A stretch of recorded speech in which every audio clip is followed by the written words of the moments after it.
have 5 minutes to put the rubber dam on. So if you have time in your setup time, your 10 minutes, I would highly recommend punching the rubber dam. You're pretty safe going second molar to the midline, clamp on the second molar, and then punching to the midline. We're a little close on this one because we're working on number 26.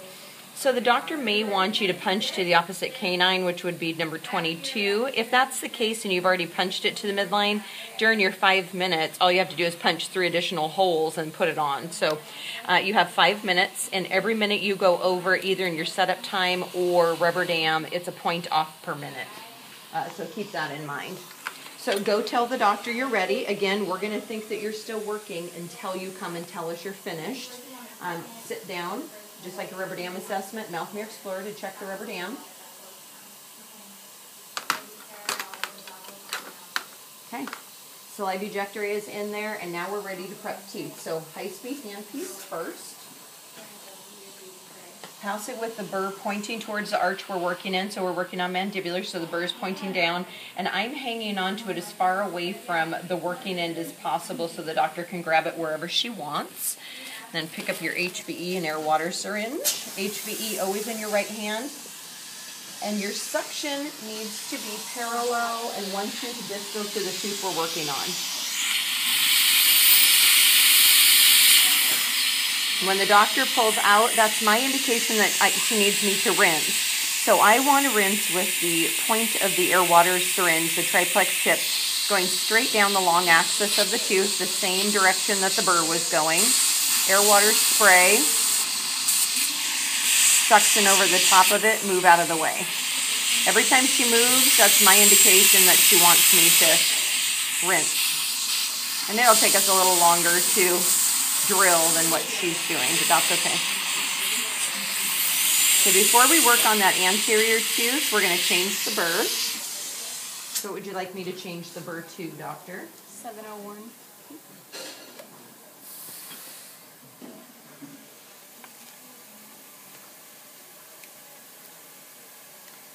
And remember, we don't want to contaminate the entire burr block, so use your sterile cotton pliers. And she wants a 701, which is a tapered cross-cut fissure, so sterile cotton pliers to take the burr off of the burr block. Put it in. Remember to put it in until the neck of the burr is even with the front of the handpiece. Pass the high-speed back. She's already prepped the posterior teeth, so now she's prepping the anterior tooth. So remember, on the anterior teeth, we suction from the opposite side of the tooth. So she's on the facial, I'm on the lingual. If she was prepping the lingual, I would be on the facial. Air water spray, suction.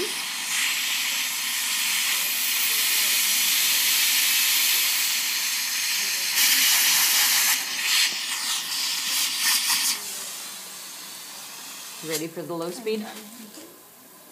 Okay, so the doctor will tell you that they're finished. So now low speed handpiece, and we asked for a number 4 when we set up. So again, burr pointing towards the arch, and she's going to take the decay out of the posterior teeth first, and then we'll change the burr to a smaller one to take the decay out of the anterior. Now remember, continue drilling please. Remember that the low speed handpiece does not have water to cool it, so every once in a while we're just doing a little spurt of air. That does 2 things. It cools the tooth off and it blows the debris out so we don't have to rinse as often. She moved, so that's my indication.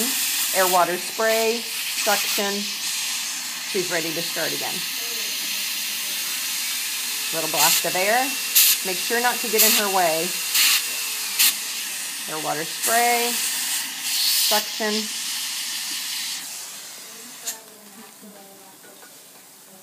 What would you like me to change it to? 2. Okay. So she'd like a size 2. You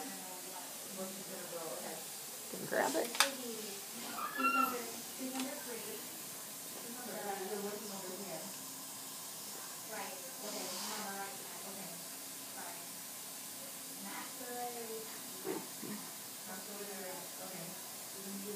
Make sure it's locked in there. Pass it back to the doctor. Pick up your suction and air water syringe. Now we're working on 26. Same thing. That's 27, 26.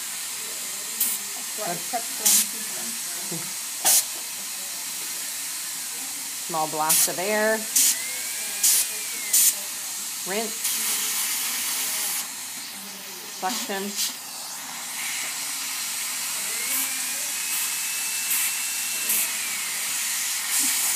And when she's done with the low speed, she'll put it back herself. So now we have prepped the teeth, both the posterior for the amalgam and the anterior for the composite. She's made them the shape, the size, the form that she wants them with the high-speed hand pieces, the 2 different burrs. And then she's taken the decay out, or the majority of it, with the low-speed round burr.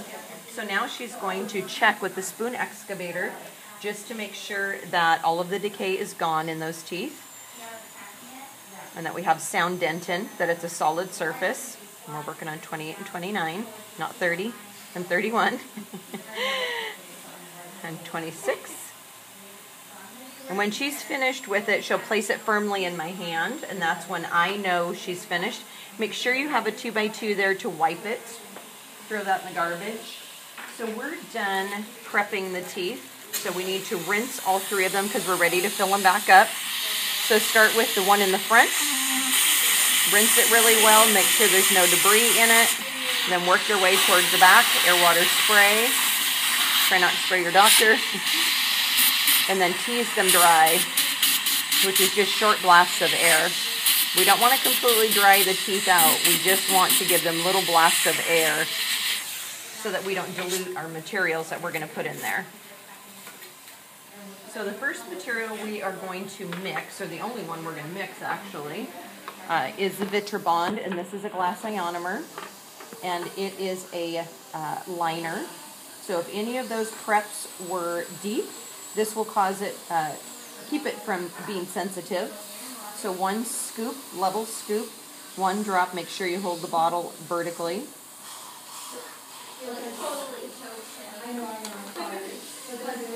Mix all the powder into all of the liquid at one time. 30 seconds is your mixing time.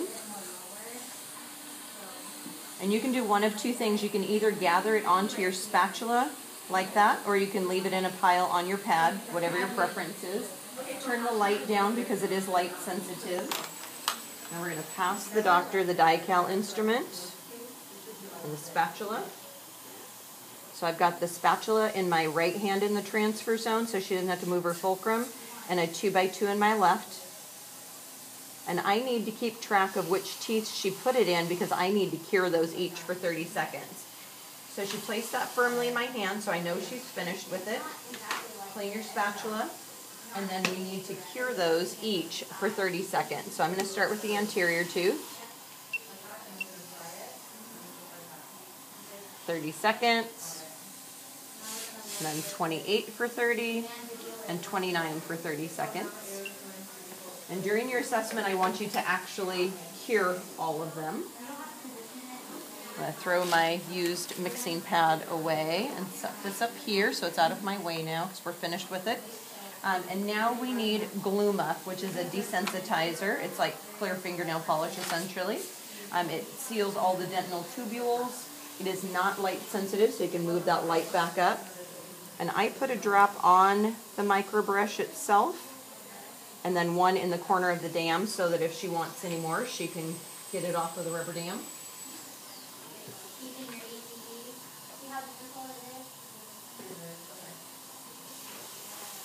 And the microbrushes come straight. So most doctors like them bent, so I would just do that automatically. It's more ergonomically correct. So we are now ready to put our Toffmeyer matrix on. So we've got it going the right direction. And you can set up your Toffmeyer and matrix band when you set up your tray.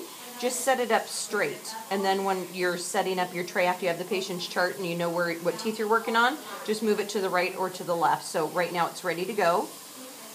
And we're actually going to be prepping teeth on your mandibular stone model, your rubber mold guy. And so you'll be able to tell if we did an MO, a DO, an MOD when you put the Toffmeyer and matrix on. And so you'll know how to wedge it also. So let's say we did an MO. Again, sterile cotton pliers. Take it out. Pick it up with your patient cotton pliers. Make sure it's going the right direction. Got the base of the triangle towards the gingiva. It's a really wide one, but it will make you have to move the rubber dam out of the way so it doesn't get caught on it. Okay, so we are ready to mix amalgam. Make sure your amalgam well is on your tray so that if any of it spills off, it's on a lipped tray. Mix your amalgam, medium, 11 seconds.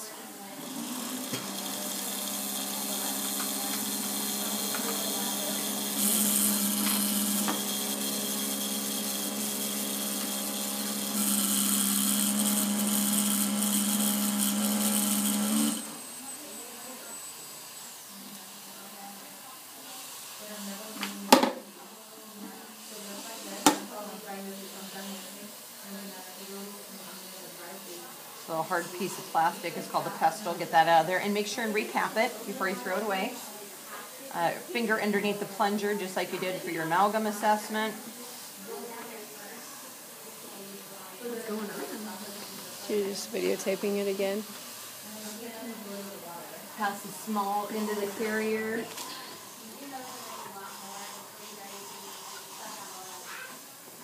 Small condenser and keep loading until you run out or the doctor tells you that it's enough. Whichever comes first.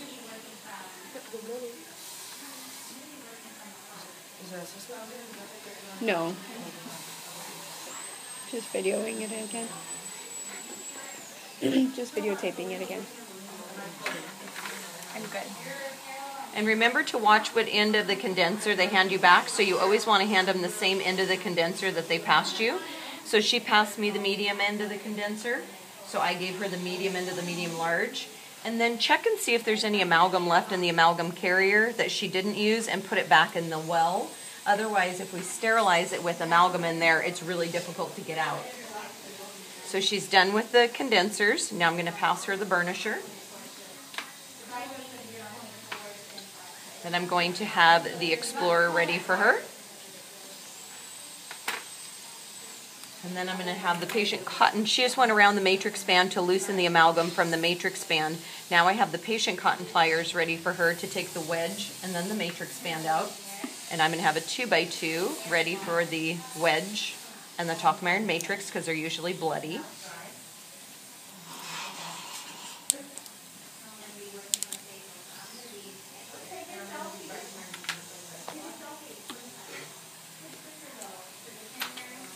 And then the first carver that she needs is the interproximal carver, and as soon as I pass that, I'm picking up my suction and I'm getting the next carver ready.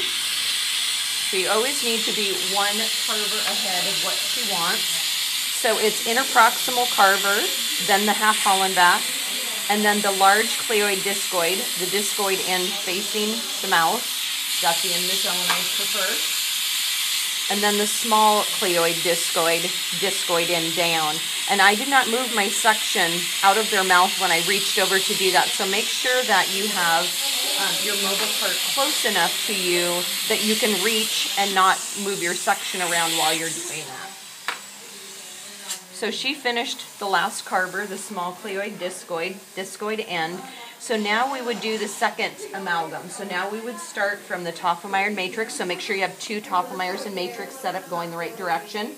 We'd put the matrix band on the next tooth and we'll tell you which tooth. Wedge it, mix the amalgam, and go through all of that all over again. If you made a mistake on the first one, we will correct you, and then if you do it correctly on the second one, we won't take any points off for that. So let's say that we finished the second amalgam, went through that procedure all over again. Now we're ready for the composite. So the doctor will get up and leave, and we are going to take